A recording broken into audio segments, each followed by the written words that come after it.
Thank you for attending the Vancouver Island Virtual Roadshow presented by the Connectra Society. This event is sponsored by Capital Daily and Pattison Media's various Nanaimo radio stations. As a reminder, this event is being streamed and recorded to the Disability Foundation YouTube channel. Feel free to turn off your camera if you are not comfortable being recorded.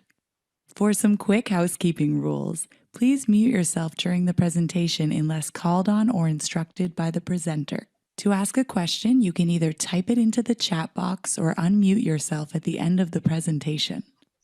During this event, we have automatic closed captioning available. Please go to the bottom of the Zoom meeting, click Live Transcript, and then Show Subtitles to turn them on. Before we begin, we'd like to take a quick moment to let you know how you can join an opinion research panel made specifically for British Columbians living with disabilities.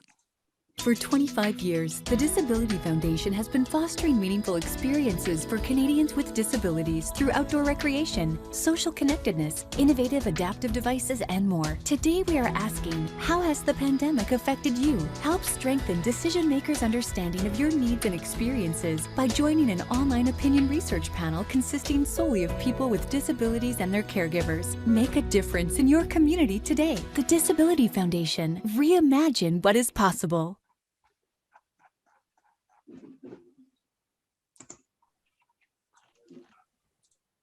Thank you, Sean and Paul. So you can go ahead and present your presentation, your part.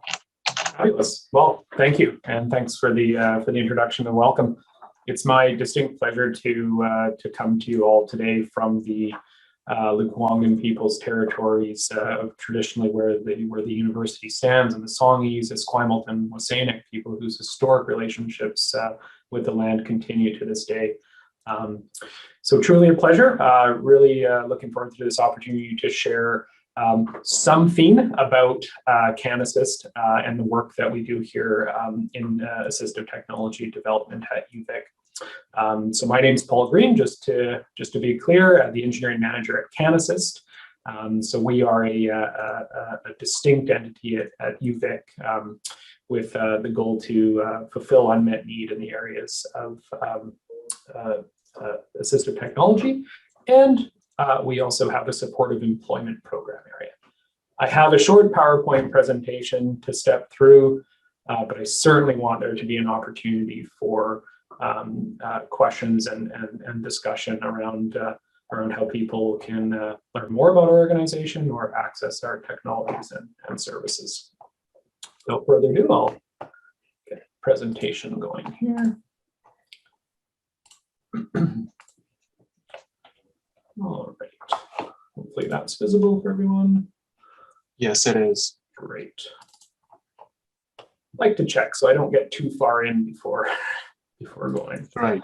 All right. Yeah. So thought I'd start sort of at the highest level, since people who are attending and viewing this may not have any familiarity at all with CanAssist, and others may know about us but not know exactly what niche we fill in this space. So our mandate essentially is to provide these services and technologies across the age and disability spectrum that meet unmet need in regards to inclusion, independence, well-being, recreation. There's no bounds to the why or the what. The key is that unmet need, and we'll see that throughout the presentation, that CanAssist does not, necessarily reinvent the wheel. We are looking for solutions that really don't have a match in the marketplace. Throughout the presentation, there's several photos that don't have context specifically to the text on that slide, but it's just an opportunity also to pepper in some examples of some of these unique adaptions and technologies that we've made. So I'll pause and just mention what they are. In some cases, they're more self-explanatory than others. But on this slide, there's an adapted electric lawnmower for use via power chair. and a much younger version of myself in that photo too. And the other one is a foot-operated mechanical guitar strummer. So these represent the types of devices that canvassist would develop or modify on an individual level, meaning they were designed to meet an individual's request, in these cases, playing the guitar or mowing the lawn.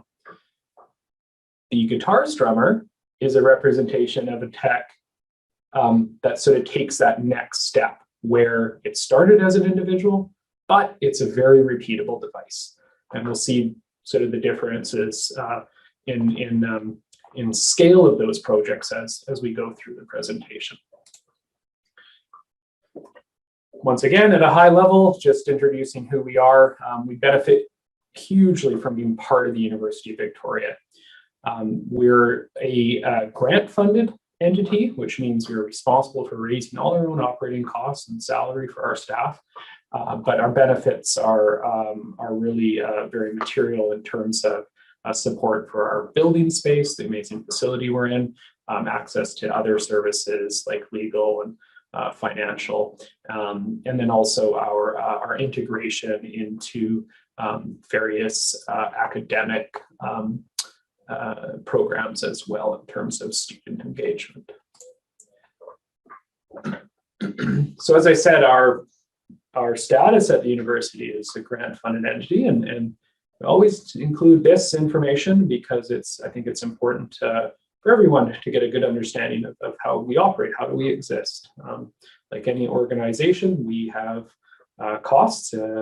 For us, a big piece of that, of course, is our staffing cost. We're paid staff members at Canasys who are designing these technologies, though we certainly have student, volunteer development as well.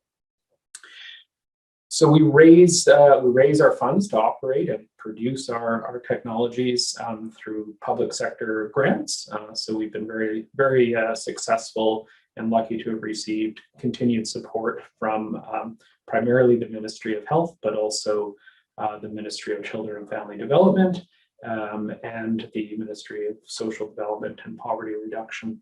So primarily provincial funding sources. We also do fee-for-service work, really interesting work, and I could certainly do a whole presentation on that. It's not widespread in terms of the sectors that we serve, but primarily right now it's with WorkSafe BC, where we develop very unique solutions for injured workers for them to return to their original job or a different job where they've experienced an injury on the job, and assistive technology or custom devices would have a place in getting them back to the workplace. Another significant contribution to our generating our operating costs is through donations and foundations. So we have a development officer on staff as part of the UVic development program who's responsible for generating funds through those donations, individuals and foundations. There's some guiding principles or attributes to our technology development. We're always focused on the simplification. We work across the disability spectrum, but in almost all cases, we're looking to bridge that gap between a task, a goal, whatever that goal is, to the person who needs to interface with it. And this is generalizable, whether it's software or, in the case of this photo, a adapted knife and cutting board. When we look at these designs, even if we're meeting the needs of an individual, we are always taking into account how could this be repeated? What generalizable or universal design elements can we incorporate into it so others could benefit and ultimately reduce the cost of that technology. Since we build functional prototypes, in some cases we're building one of an item, so it must be robust and reliable. For our technologies to have a long service life in the field and give great value to who's receiving them, They need to operate incredibly reliably and robust. And in many cases, that's a trade-off against, say, cost. A consumer product may be driven down as far as it can with material costs and production methods, where we need to take into account, well, this is working every day in a kitchen, and there isn't a parts supplier or a warranty program through a commercial program. So that's something we always take into account. The cost effectiveness, that is really coming into when we scale the technology. So something like this cutting board, we started by building it fully in-house, but since then we've built about 60 of those, and we're able to send various components to different manufacturers who can build them at a lower cost than we could in our own facility. All of our designs are centered around the client's feedback, and they're involved in the entire process from the concept to the delivery.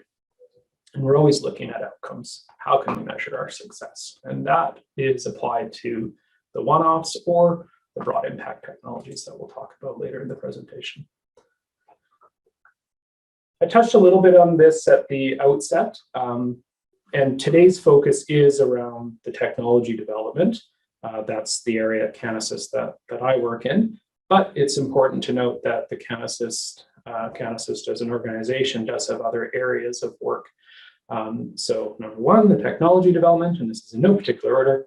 Number two, of course, is our involvement with academic engagement on campus.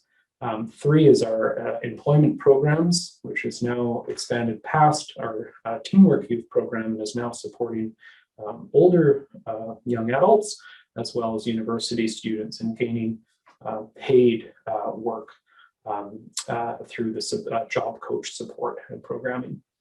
And finally, our relationship with the University of Victoria's Vikes Athletics. And part of that comes also in where we are physically located. We are in an amazing building, just a few years old now, the CARSA building, and built right into the name of the Center for Ability, Center for Abilities and Special Abilities. And what we're able to do there is partner with Vikes in their delivery of adapted sports equipment, as well as inclusive sports and recreation programming. Under the technology development area, the types of projects that we undertake could involve tasks of independent living, cognition and memory, education and employment. We do a lot of work with access just to basic computing tools through adapted switch controls or joystick or other HID devices. We also do custom development around exercise equipment, whether that's stationary or piece of sporting equipment for recreation or high performance. We've certainly worked with national level sports teams. And finally, mobility, whether that's modifications to someone's seating or wheelchair, or a complete product design. And we'll see an example later of one of those. The academic engagement part of Canisys is really important. We always have co-op students employed in the engineering program, as well as the other areas of our organization. And we work with faculty and other researchers on campus in two ways. Sometimes there's a relationship where we'll have a project that requires that level of academic scrutiny and we'll partner, or we will bring the practical device and technology development skill to a researcher's initiative. And most recently, we've partnered with the Institute of Aging and Lifelong Health in doing that. Another mandate of ours is to, in general, raise the awareness of disability issues on campus and beyond. So, of course, been a challenging year for everyone around engagement. I'm really looking forward to the university returning to much more on campus presence, so we can be involved in our, the very common events that take place on campus, where we can share the general message. The adapted sports and inclusive programming area, where we've partnered with Vikes, includes wheelchair tennis and basketball. There's wheelchairs that are able to be loaned if someone doesn't have a sporting wheelchair. There's an adapted climbing program, spin classes, blind soccer, and inclusive dance. And of course, all of those, if people wanted more information on that, is to contact folks.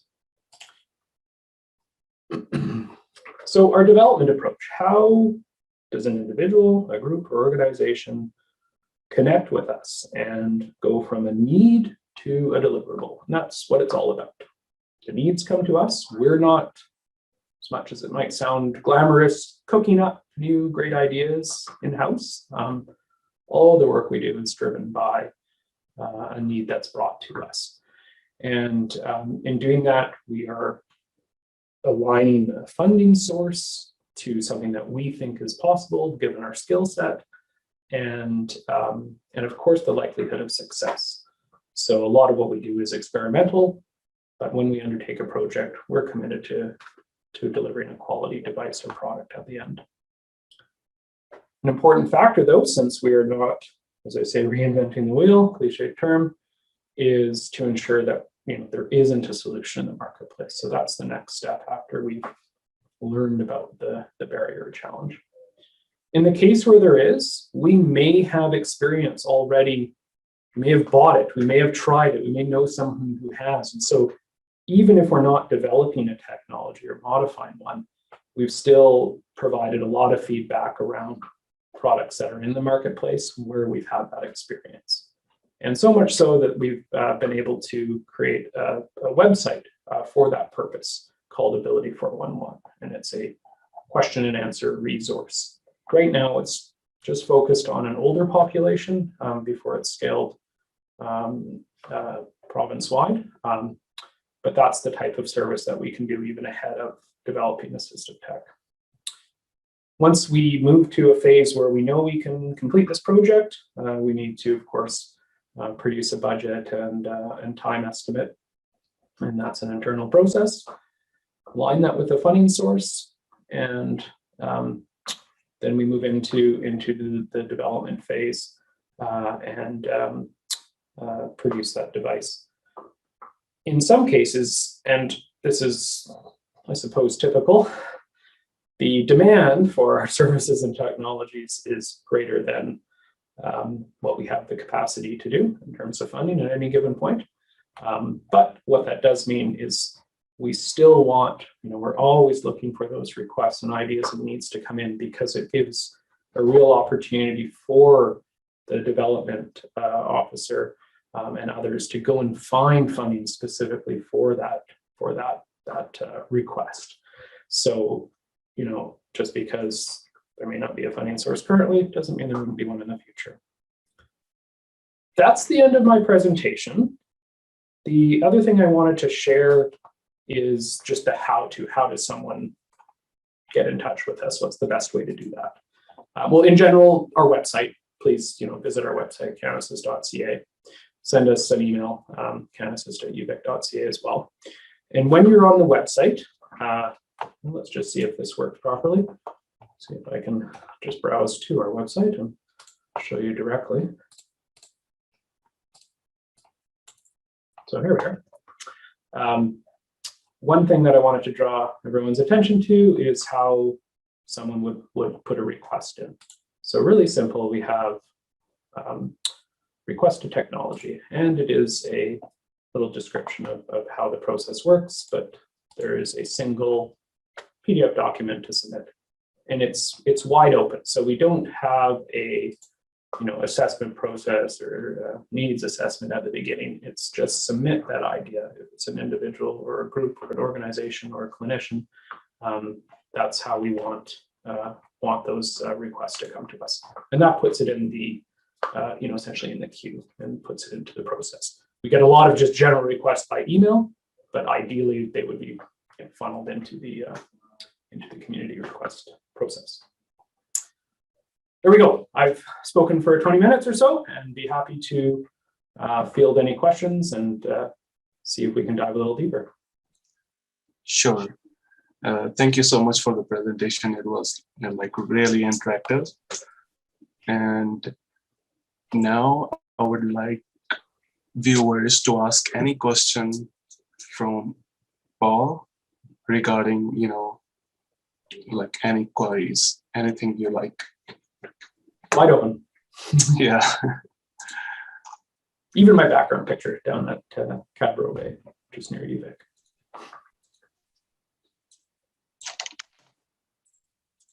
So like, I have a question. I have a technological background, right? I'm a computer science engineer, and I have learned some coding languages. So a person like me, how he or she can contribute to the Can Assist organization? I mean, if they don't have any money, but they have like good mind and skills that they can provide, how those people can help you guys?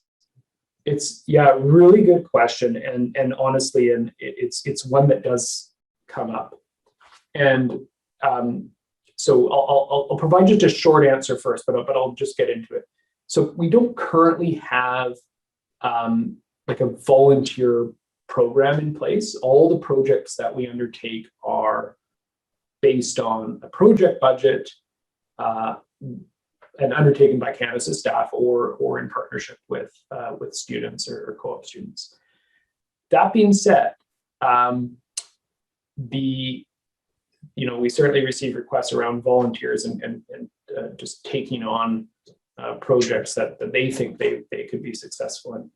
Unfortunately, we're just not structured for that. We don't have a volunteer management individual. So ideally, if the need is well justified and it seems like it's something that's feasible, then the best way is really just to bring that need to us. So we're sticking with what we know how to do best, and that is respond to the requests that come to us. But it's certainly an area where we should and are thinking outside of those current bounds. Right. So if I have an idea, I can talk to you guys. Yeah, absolutely. Okay. Absolutely. Yeah. Nice.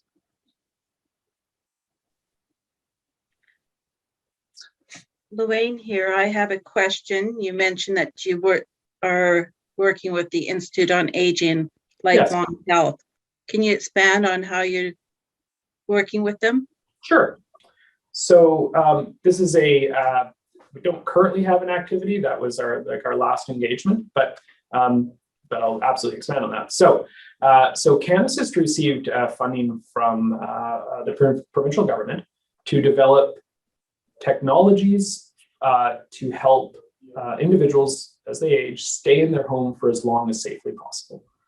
Those were the guiding sort of words of that grant. So we developed a number of technologies, and I'll just list them off. There were a few phases, different sectors. So one was around communication, and two projects that are currently in the works. We're actually deploying them right now to testers, to families in the community. One's called Can Connect.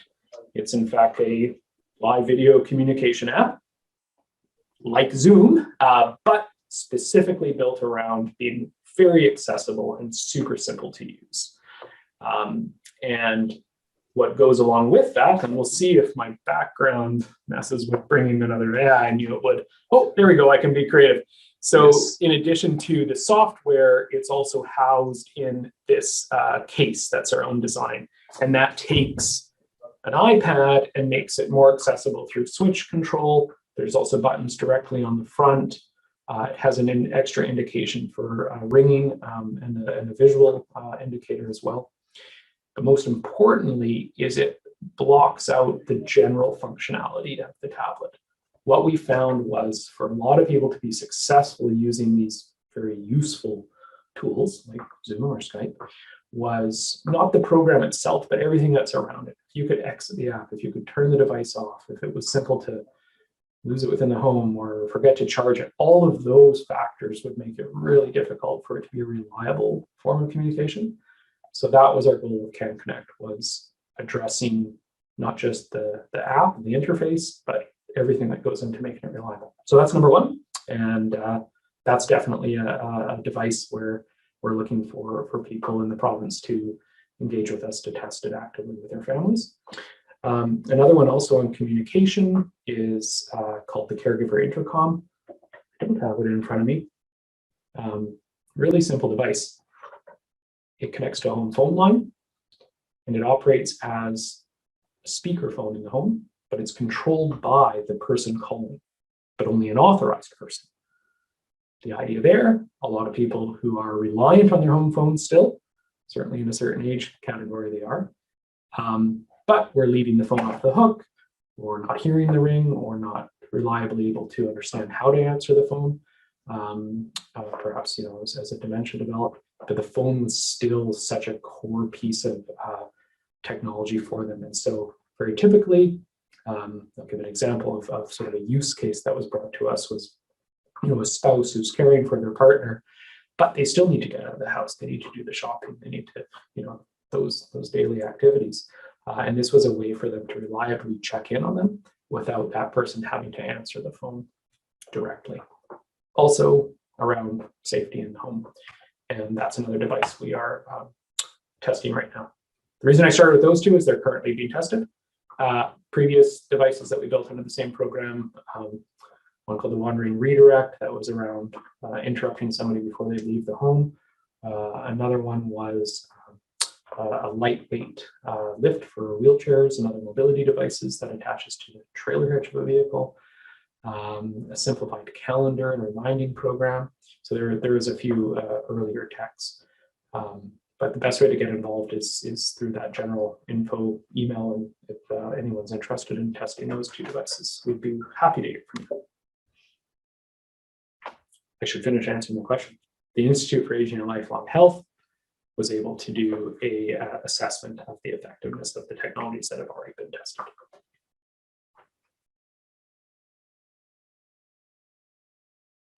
Excellent. So we still have 3 more minutes. If anybody has more questions, please feel free to join us.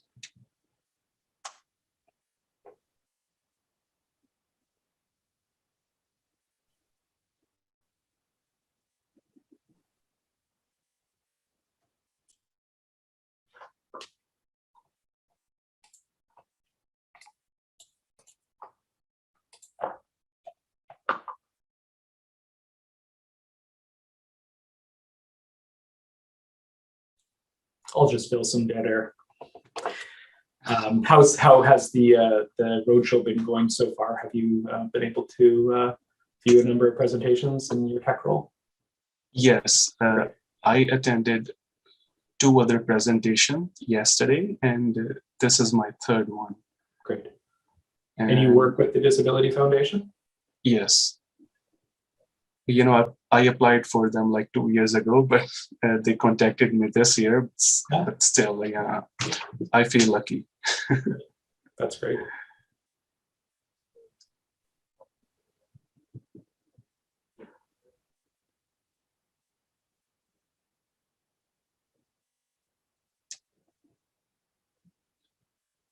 And your background is in software development?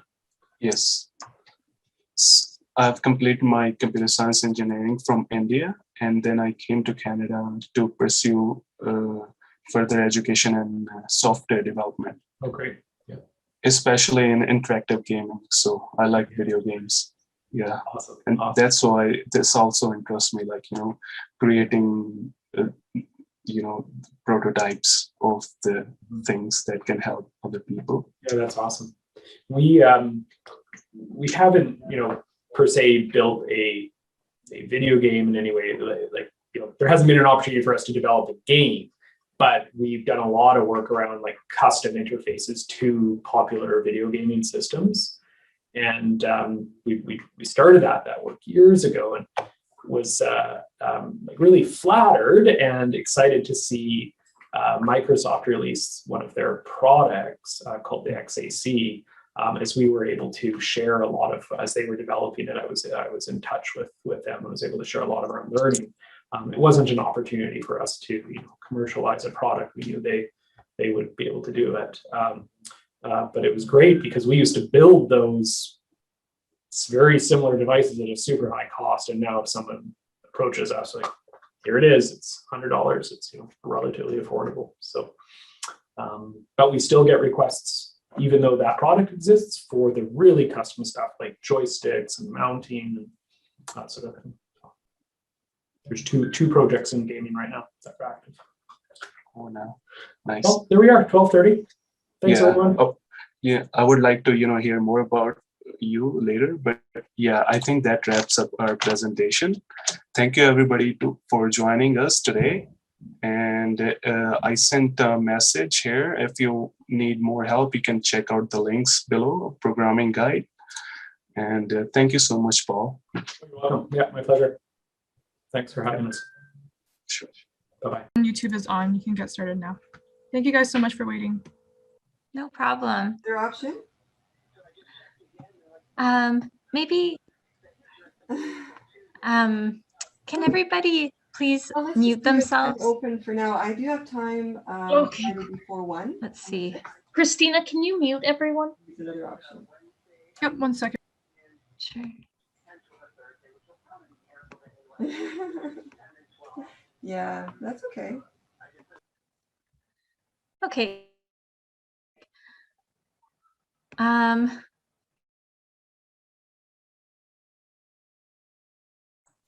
So let's get started, I guess, if you're ready. Michelle, can you let me know? Can you all hear me? Yes, I can hear you. Perfect.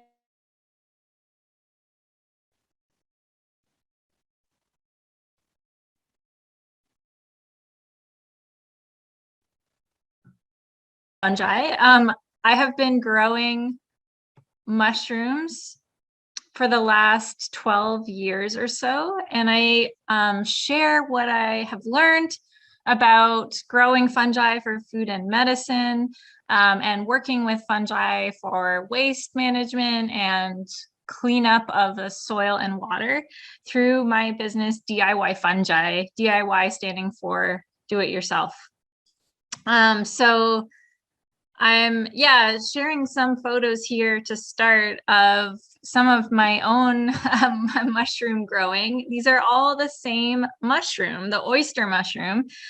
So this type of, see that they, you know, even the same type of mushroom can have many different looks and different types. So there's 25 different types of oyster mushrooms. There's some that are pink, like you're seeing in these two photos. Most of the time they are white, and they grow in these clusters. You can see that I'm growing in a variety of different recyclables, like buckets and even juice cartons. Here, it might look like soil, but these are actually coffee grounds. So the reason I wanted to start this workshop, or just do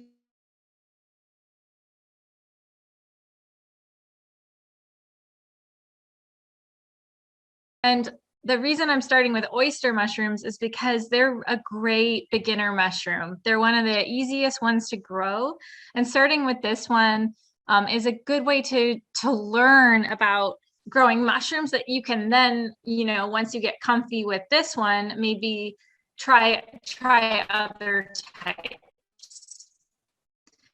And so I will say as well, I can share with Michelle, and I have on my blog a handout that accompanies this workshop. So you don't, if you want to take notes, go ahead. But all of the key information, like the materials you need, the different steps and things to think of, and even troubleshooting, are all on the handout that's available for free on my website, and I'll share with Michelle as well.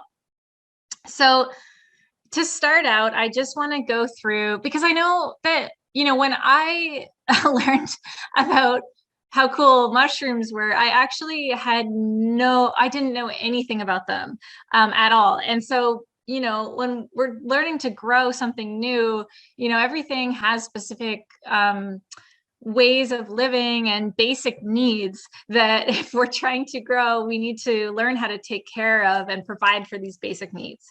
And so I'm going to start by doing a bit of an intro to some basic fungal ecology.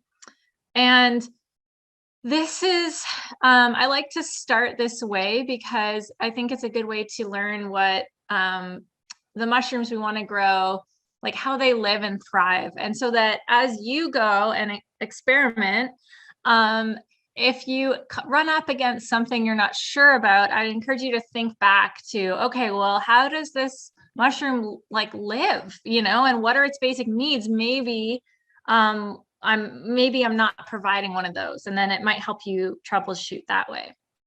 So actually, I guess one of the most important things, sometimes I like to start with a really cheesy joke. So I can't tell if Michelle said like no or yes. Sure, go for it. Oh, go for it. Okay. Okay, you might have heard it, but it's why did the mushroom go to the party? I don't have a clue.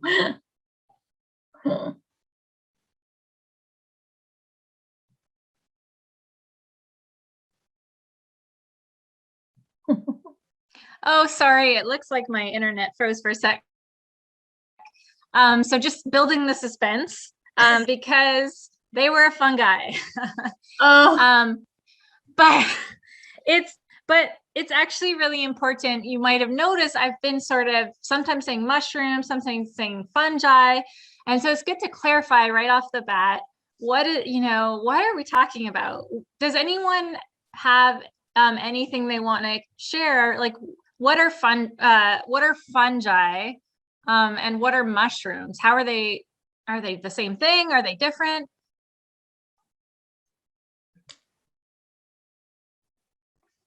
And again, feel free to share in the chat or not share, or guess. I assumed that mushrooms are just a type of fungi, and fungi is actually one of the kingdoms of animals, animal kingdoms. Anyway.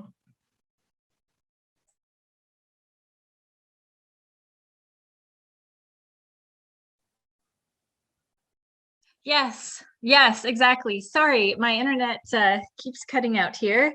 Little pauses. You're totally right, Michelle. Yeah, so I have their whole own kingdom of life. They're not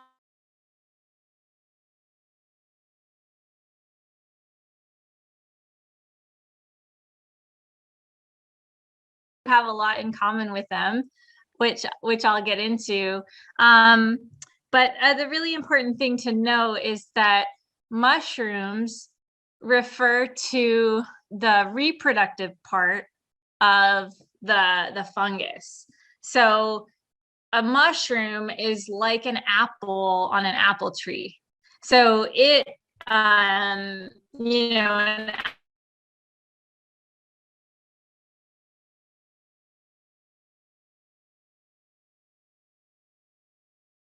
or mushrooms. They pop up from the living fungus. The living body of a fungus is actually something called mycelium.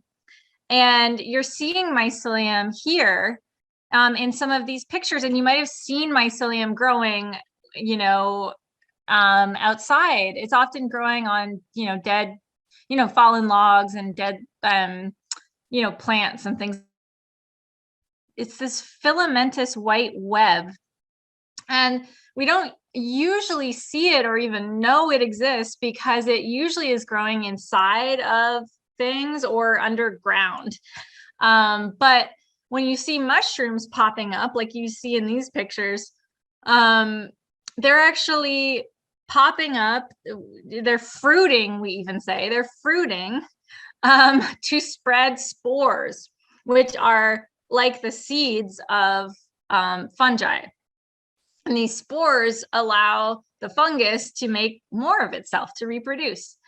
So, you know, this will become important as we go through, just that, you know, mushrooms are just like apples. They're, you know, they're the fruit that certain fungi make to reproduce. The actual living organism is made up of mycelium, this web.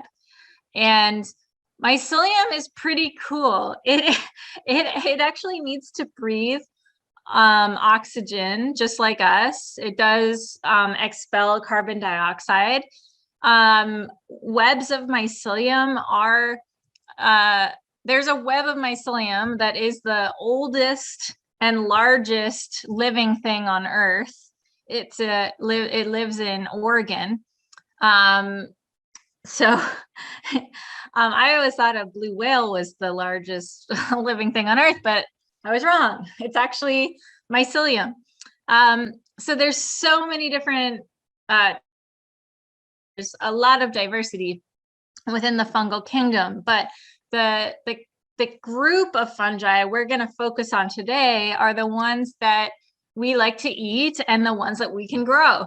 And these are the decomposer fungi. And so decomposer fungi get their food by breaking down organic matter. Organic matter is the remains of what was once alive. So it's basically dead plants, like dead stuff, usually dead plants. And so they do this using digestive enzymes and acids, just like we do, but in this opposite way. So decomposer fungal mycelium actually excretes digestive acids and enzymes into its environment. So, into this log or, leaf pile. It breaks down its food outside of itself, and then it ingests the nutrients and carbs that it needs. Of course, we ingest food first, and then it gets digested within our digestive system. And so I had a teacher that put it a really cute way that helped me remember. And they said that so humans live in houses and eat pizza, but for decomposer fungi, their pizza is their house. So they live in what they're eating, but they're only eating dead stuff. They're not killing anything to eat. There are different types of decomposers, and I'll just quickly mention this because it actually touches in on something Michelle had brought up at the beginning. So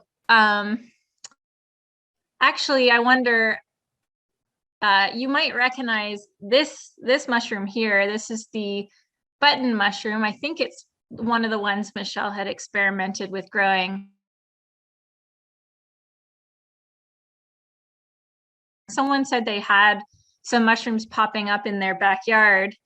And so these two mushrooms are secondary decomposers. And what that means is that they still want to eat dead plants. Every decomposer fungus wants to eat dead plants, but the secondary ones want to eat stuff that's already been broken down a bit. So they like to grow in manure, compost, things like that. So what that means is that if you wanted to grow button mushrooms and you got some nice logs and then put the mycelium from the button mushroom in the logs, it wouldn't probably grow very well because it would say, well, this is kind of my food. I can't really eat it. And the same is true for, in the other direction. So there's primary decomposers. You might recognize those same oysters that were in the first pictures. There's also shiitake mushrooms, which are really delicious and nutritious mushroom. You'll notice that, one thing you'll notice right away is they're both growing on logs. And so what that's showing you is that these ones, they like to eat just the dead plant right away. They don't want it to be broken down into soil or compost or manure. So if you wanted to grow, oyster mushrooms or shiitake mushrooms, and you got some of the mycelium and you put it into your compost pile, it might not grow as well as if you got some mycelium and put it into some logs. And so I just think, yeah, really, I always like to ground this and the basic needs for these mushrooms. And so, and also their life cycle. And this is because this is, as mushroom growers, exactly what we are trying to mimic. So again, I mentioned that spores are like the seeds of mushrooms.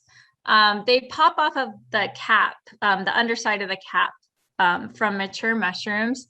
And then they basically germinate, get together and form this mycelium that I mentioned, this web that is the living, breathing, eating, sort of vegetative body of the fungus. So, well, what does it need? So every decomposer fungus needs food, right? It needs a healthy diet that reflects its natural habitat. And that's different for every kind of mushroom. That's free from competitors. So we'll talk more about that later. It needs water. And so you might have noticed that you probably don't see mushrooms growing much in very dry places, but you do see them growing in moist places. And so that's another clue from nature. They need their food, what they're growing on and living in, to be moist to be able to grow. And then they also need a bunch more water when they're going to be producing mushrooms. And so again, you probably already intuitively know this, because if you think about when you see the most mushrooms, it's usually in the fall, right? Or even in the spring, where there's just a ton of rain up in Vancouver area. I mentioned that these decomposer fungi are like us in that they do need air, so they need to have access to oxygen, and then and they actually do need light. So the only mushroom that doesn't need light is the button mushroom. All other mushrooms pretty much need some.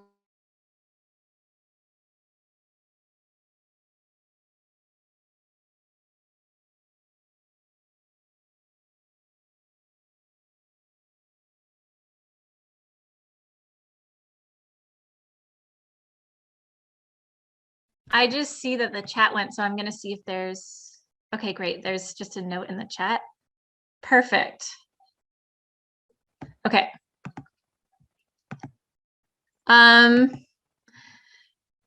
So just some basic mushroom cultivation terminology, so that after this, if you are exploring different videos or online resources, that hopefully this helps.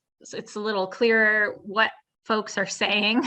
So substrate, this is an important term. It refers to the organic material on which mycelium will grow. So this is the food energy source for the mushroom you want to grow. What so far I've been just calling it the food. So from now on, I'm going to say substrate, and that is the food that,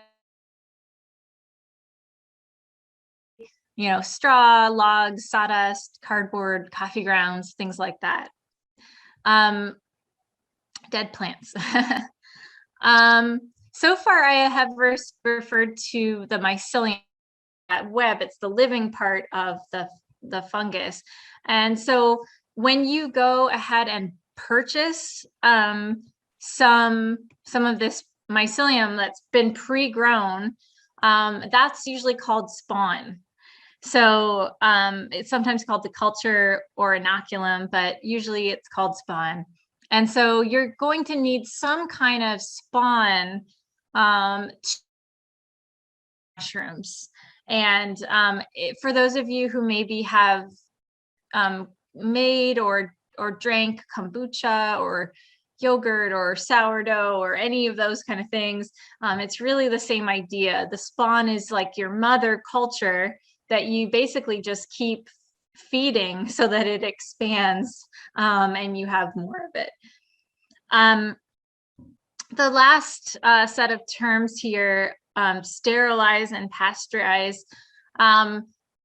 get into that piece I brought up around how the food or the substrate needs to be free from competitors. So there's a lot of different microbes and other fungi that want to probably eat coffee grounds. I mean, like even has been mentioned so far, mold wants to grow on coffee grounds as well. So to try to avoid that, we always need to do something to treat our substrate to sort of rid the substrate from competitor fungi and bacteria. And typically that's done through heat. There's other treatments that are possible. And then for today, I'm actually going to focus on substrates that you probably have in your house or in your neighborhood that you actually don't need to sterilize. You don't need to sterilize them. And I'll talk about why for each one. But I just still wanted to mention sterilization because it is just good for people to be aware of sterility because of it's really, especially when folks start out growing mushrooms, you know, sometimes molds can end up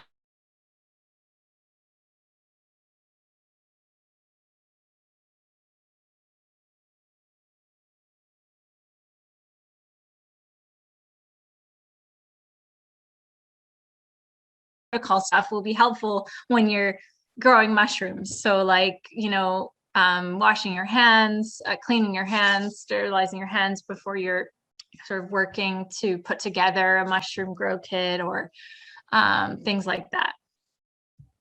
I actually just wanted to go back a minute as well. I had skipped this, but I think it's good. So this might be overwhelming. This is just the entire sort of overview of mushroom cultivation, you know, and I just wanted to share this. I'm going to today talk about how you can, you know, grow oyster mushrooms where you live with, you know, a lot of materials that you probably have around. But another option is just to go ahead and just purchase a mushroom grow kit. And so this is kind of what you're seeing here. And what's nice about that is all of this other stuff has already been done. And then you just basically follow the instructions, which typically look like, you know, opening the bag and then misting it or watering it and then harvesting. So that can be a nice way to start. Another cool thing is that if you want to grow your, you know, like do some of what we're going to talk about today, you're going to need spawn anyways. So another option is to purchase a grow kit for oyster mushrooms. It's going to be pre-grown mycelium in a bag. You could grow it, eat a whole bunch of oyster mushrooms off of it. And then once it's done fruiting, you can use that bag of mycelium as your spawn to do some of the ideas that I'm going to talk about next. So for those of you who are, you know, keen to try, you know, some of these ideas, like, you know, growing oyster mushrooms on coffee grounds at home, this is the overall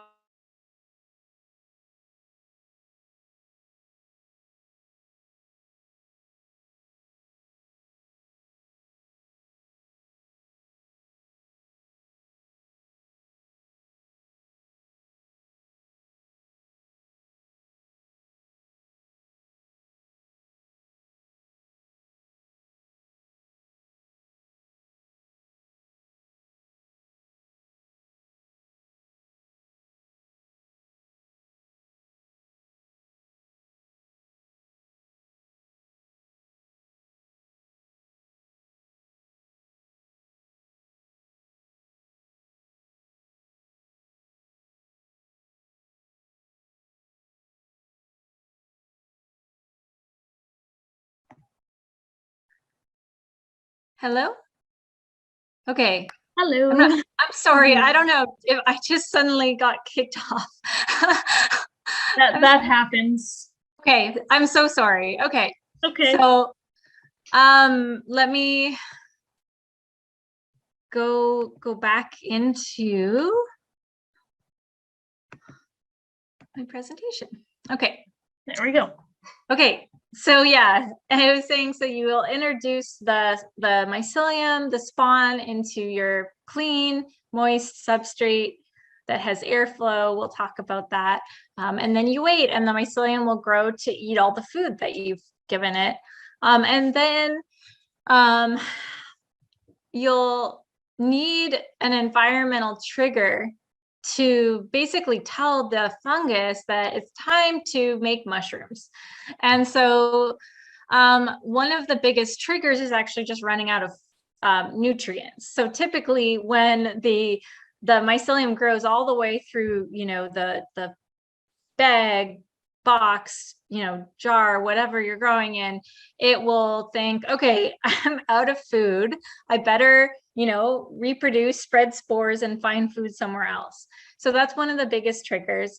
But then, like we talked about, and like you've probably seen in the movies or in, around the city, rain, like when it starts raining, so an increase in moisture is one of the major triggers for mushrooms to form. Also, and air are other triggers for mushrooms to form.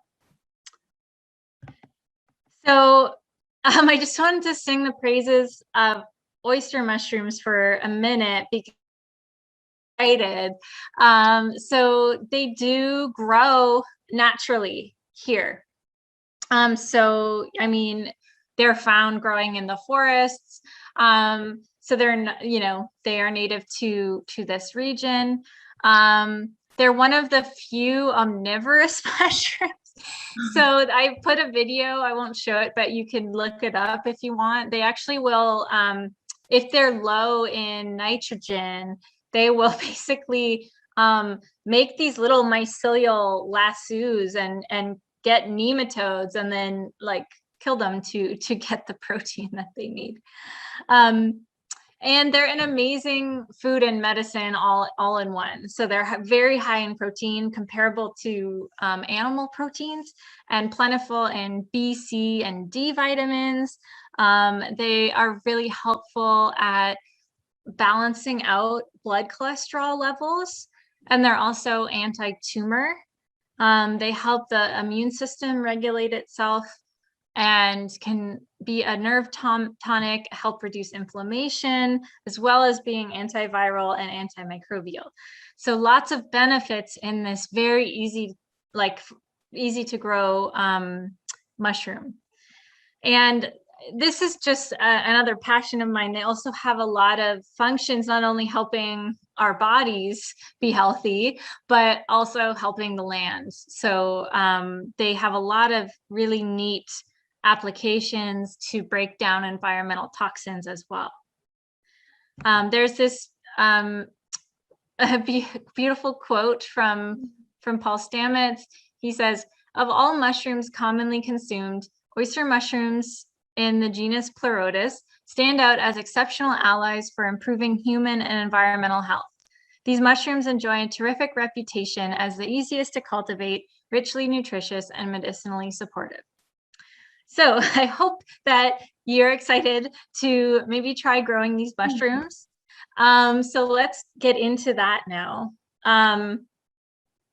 So growing oyster mushrooms. These are also pictures from my own experiments. This is sort of funny, but I have this just bag, so where I collect a lot of waste materials in my house that can be food for oyster mushrooms. The reason that they're the best beginning. Oh no.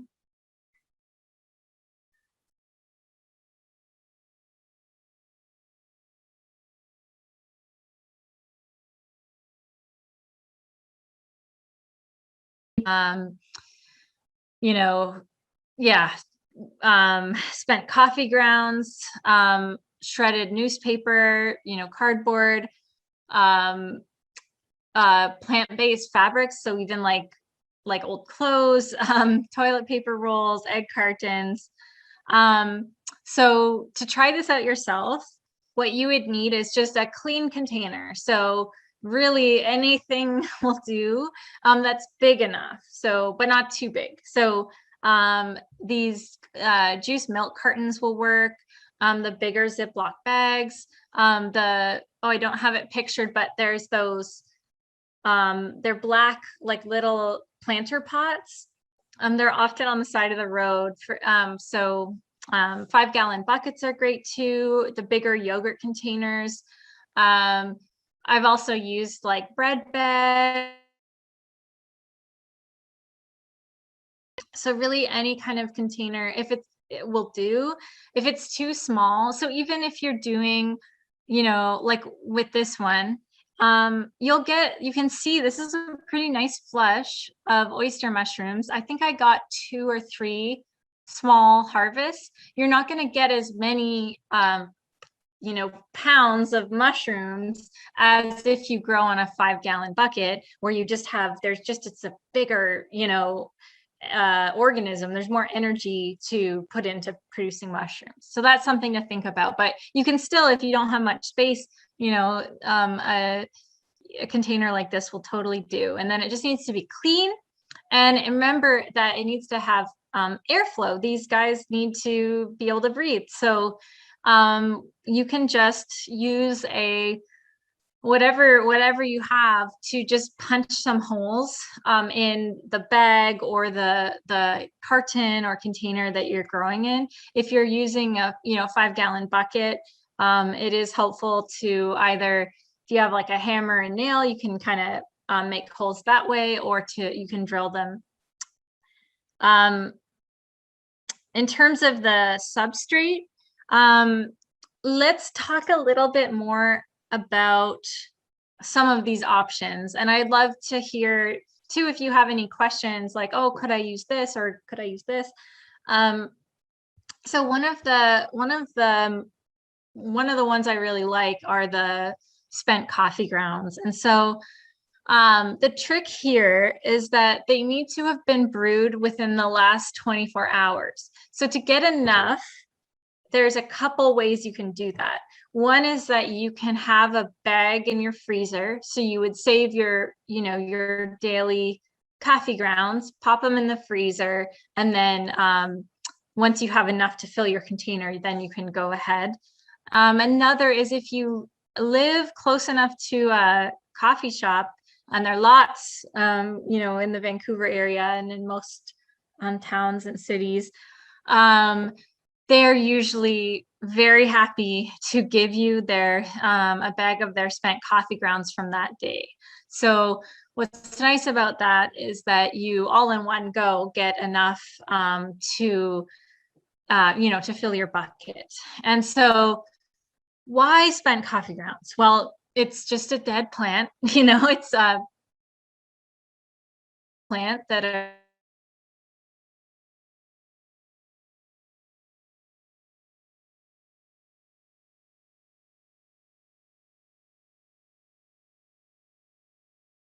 right? Which you need to do anyways. And 2 is it sterilizes it. So the boiling water basically clears the competition. And that's why, though, it's important to use coffee grounds that were either frozen or brewed within the last 24 hours, because that doesn't last forever, right? Over time, if you just left spent coffee grounds out, you'd see mold and other stuff growing in there.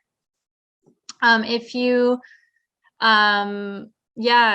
also maybe in the recycling bin, you can use moistened shredded newspaper or other paper.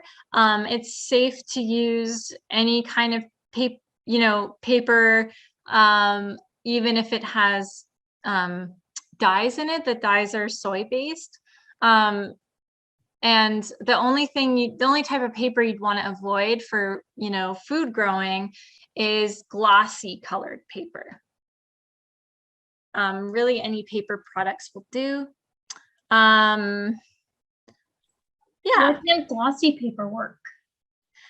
Just because the dyes and other, like the stuff that makes it glossy, I don't know what that's called, can have toxic stuff in it. I see that. Yeah. Yeah. But cardboard works great. And then you'll need some spawn, right? You need that kind of mother culture to get it growing. And so I think, so you can just use oyster mushrooms from the store. I'm gonna, please remind me to talk more about that. I mean, there's kind of like a next level method to help make sure that works. Otherwise, like the kind of easiest way that some might work, doesn't always work, is just to actually, get the mushrooms from the store, and then kind of tear them up and use that as your spawn. It might sound, you might be like, wait, but I thought you said like mycelium was the living part. Like, how does that work? Well, what's interesting is that mushrooms are just differentiated mycelium. So when you basically put them in a food source, they revert back into mycelium. But there's a trick you can do with cardboard that can really help. You would have to do that first, and that would really help make sure that you're kind of like making your own spawn from a store-bought mushroom. Or you can just buy some spawn, and that's kind of the most surefire way to just have success right off the bat. And I will say, and I don't get paid by any of these companies. I use spawn, but I'm not doing that right now while I'm busy in school. But there is a pretty great company called Grow Mushrooms Canada, and they are actually I think in the Sunshine Coast. They're in British Columbia, and they sell spawn. So that's a pretty good option as well. To make your own, oyster mushroom bucket or bag, here's the steps. And this is also, you're going to find this in the handout. So you would want to just prepare and clean your hands. Make sure your container is clean and poke holes in it all around it, like every 4 inches apart. They don't need to be like, just to give you a sense, they don't need to be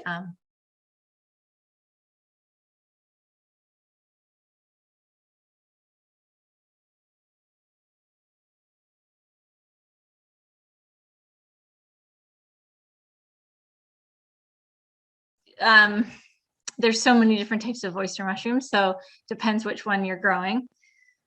Yeah.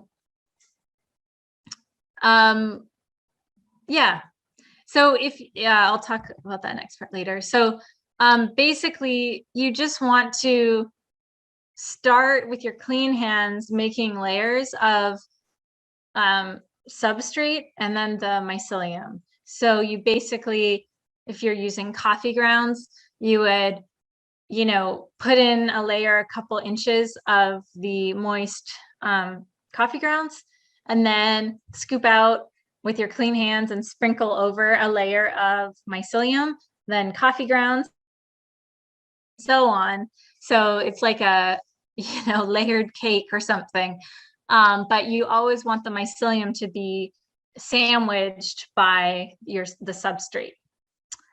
And then when you get to the top of the bag or the container, you'll want to, if it's a bag, tie it up. If it's a container of some kind, put the lid on just loosely. If it's a juice carton or milk carton, I would just sort of close up the top again and then put a elastic or something over it to kind of keep it closed. Just most mycelium grows underground in the dark, so we just want to keep it protected and in a darkish space while it's growing. So then you can put this this grow kit you've made somewhere in your space out of direct sunlight where, you know, critters can't get at it. So I just have it from my, just to show you like ways to incorporate it into your house. I just have a, see, this is one that was growing in a bread bag. Oyster mushrooms just growing on a shelf. Here's a 5-gallon bucket of oyster mushrooms in my bathroom where it's naturally more moist with the shower. And then this is just another, I'm always just thinking about ways to save money and just get the most out of what you're doing. So this is just a messy cupboard.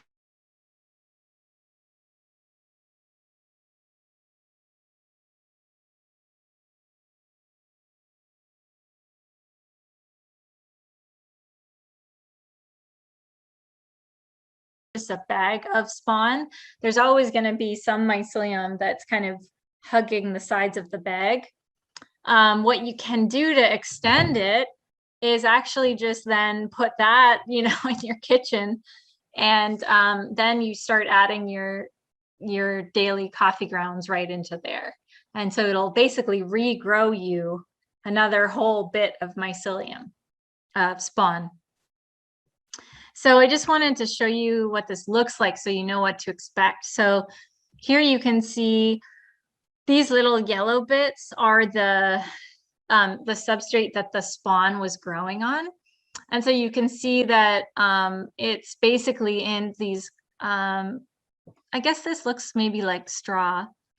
I know it's hard to access in the city.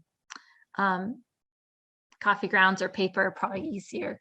But it's basically expanding from where the spawn layer is in every direction, right? So it grows everywhere it can to get food and water.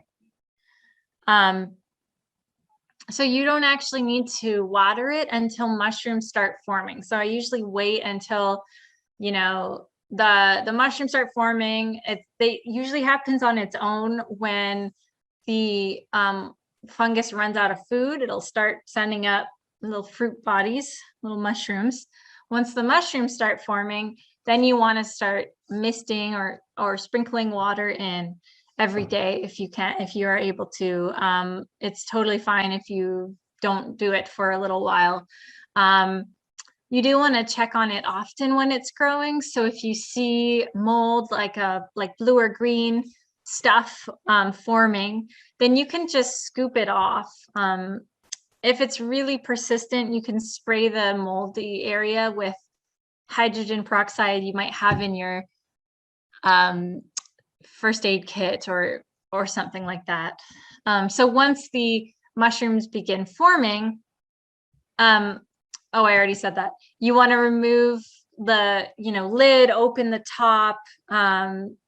If you have a top on, remove that. That'll be more air and more light, and also just give space for the mushrooms to come out the top too. This is what little baby oyster mushrooms look like when they're starting to form. They're really cute. They're very small. These ones are growing in a bag, and you can see there's just a ton of them trying to form. And then as you keep watering, it's really water that helps them grow bigger. So here's kind of like maybe an in-between stage. They're not little babies, but they are at an intermediate stage. They're still not ready to harvest, but they're getting bigger. Here's an infographic about when to harvest. So when the caps are still turned down, it's too early. When they're flipped up, it's not that it's too late, it's just you'd want to harvest them and eat them soon. It's just right when they're sort of flat.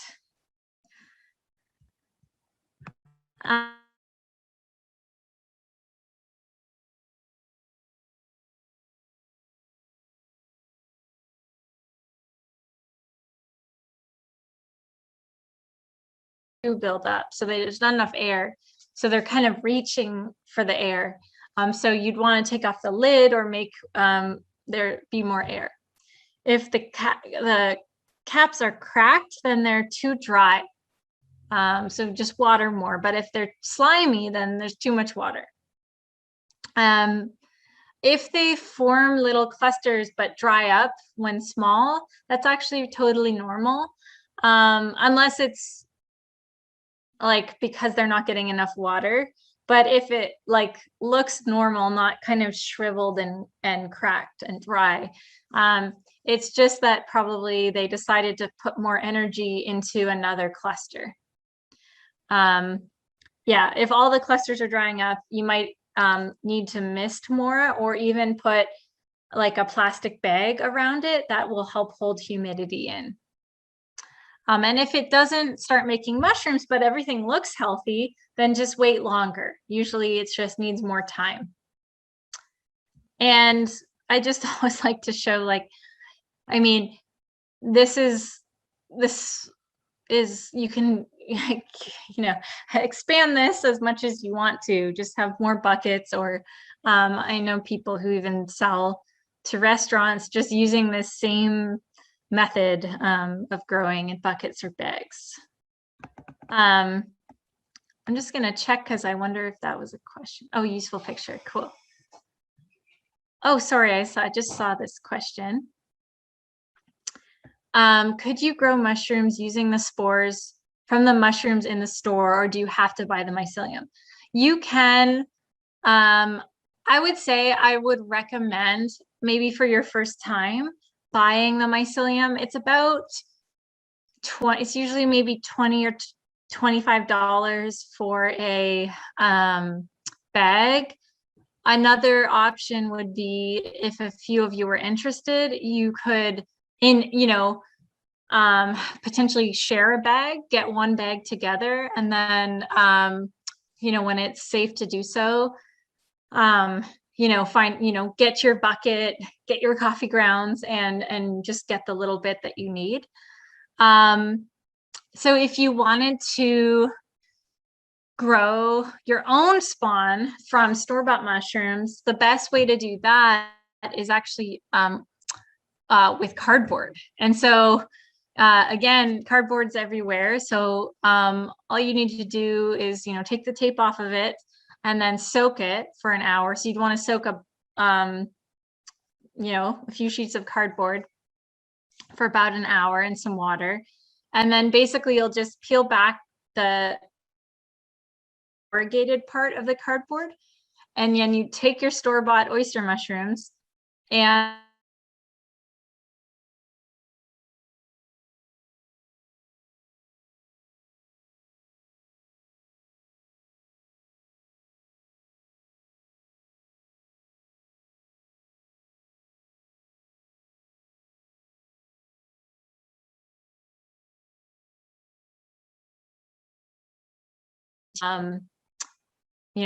the wet corrugated cardboard with the bits of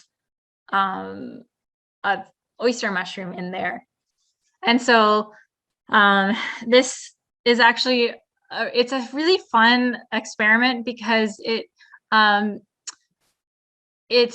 works really well and it grows pretty quickly. So usually in about a week you'll have pretty nice pretty nice sheets of oyster mushroom mycelium.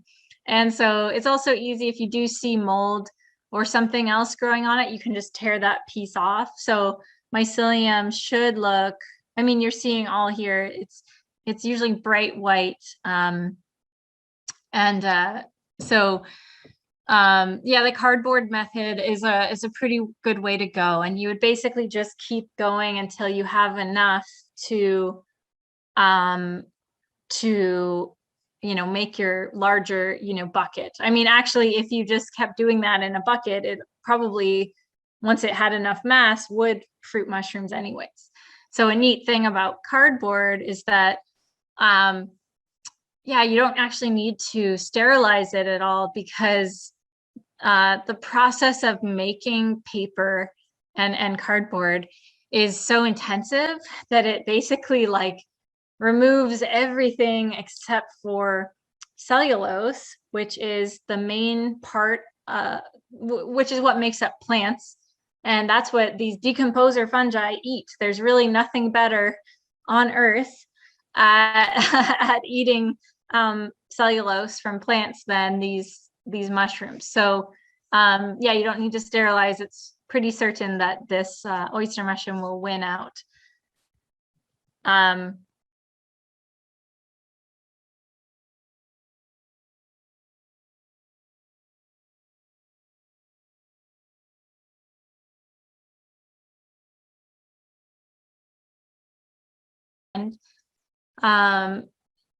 you can actually ferment oyster mushrooms, and they're really yummy. They end up being these sort of pickles.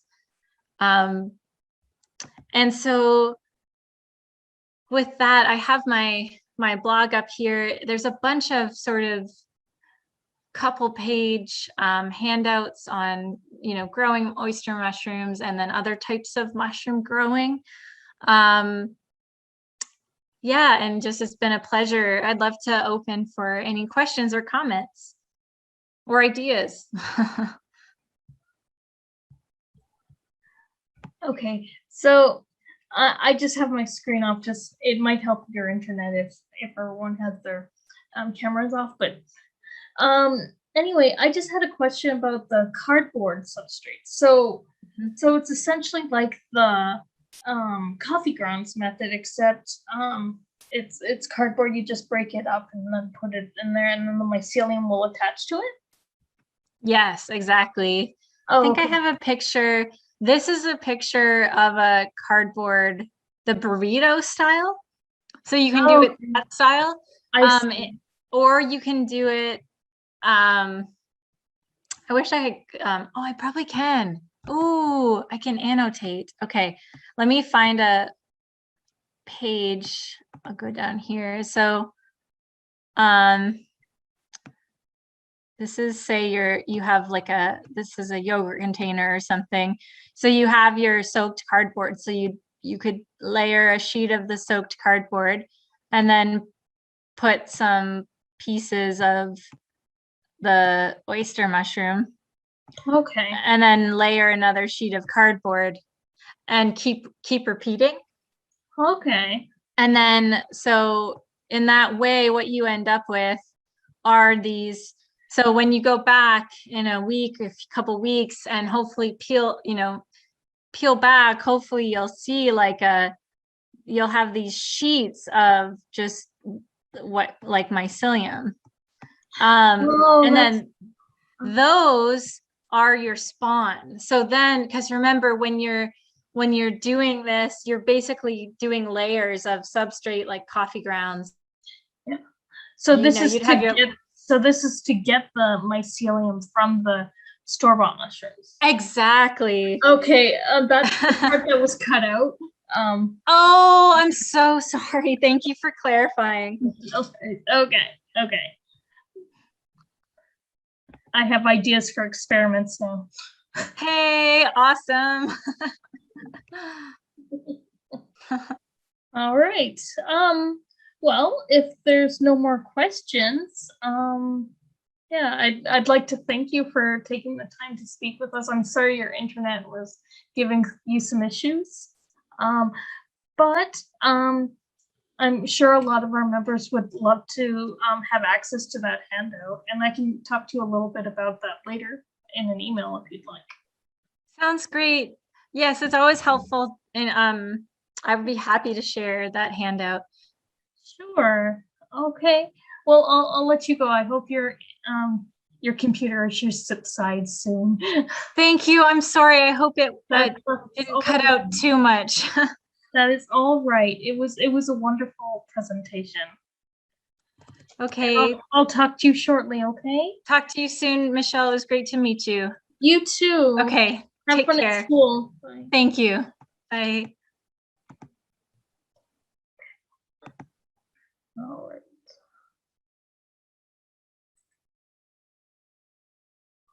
Okay.